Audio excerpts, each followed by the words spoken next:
Jeg har et rigtig stort problem med staten. Fordi staten, som vi kender den i dag, den går ind og så vil diktere præcis, hvordan vi andre vi skal leve vores liv. Og vi har ikke friheden til selv at vælge. Vi har heller ikke friheden til at... Og på nogle måder har man jo et eller andet sted. Man kan jo bare sige, at jeg har en drøm om, at jeg gerne vil det, og så kan man arbejde sig frem til det.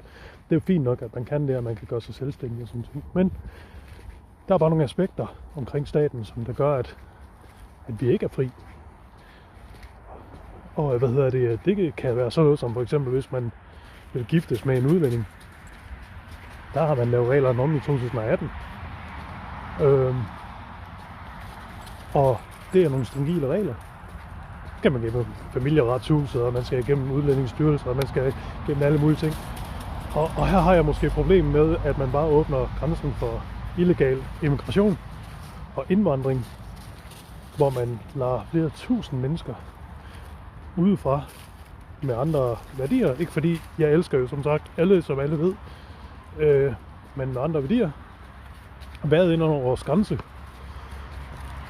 Og så giver man dem asyl, man giver dem hus eller tag over hovedet, og man giver dem kommunal støtte fra dag 1 af.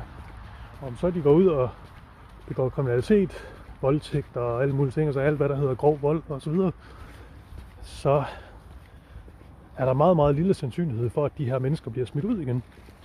Fordi at man ser det som et sikkerhedsmæssigt brist, hvis man sender dem ud. Det har jeg et stort problem med, fordi jeg har betalt skat i snart 24 år, og har en kæreste fra Brasilien, som jeg har meget, meget svært ved at få lov til at gifte mig med. Og sådan en problematik er der rigtig mange, der står i. Jeg er kæmpe stor modstander af den her stat, og jeg er kæmpe stor modstander af, hvordan politikere sidder og nørtler sig frem til, hvordan de kan få mere magt på vores egen, eller vores andres bekostning. Jeg er stor modstander af det. I går der lagde jeg en video op også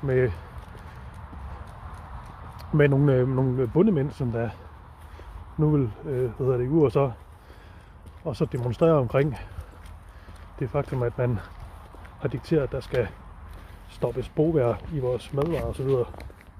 Det er også stor modstander af. Det er et diktatur.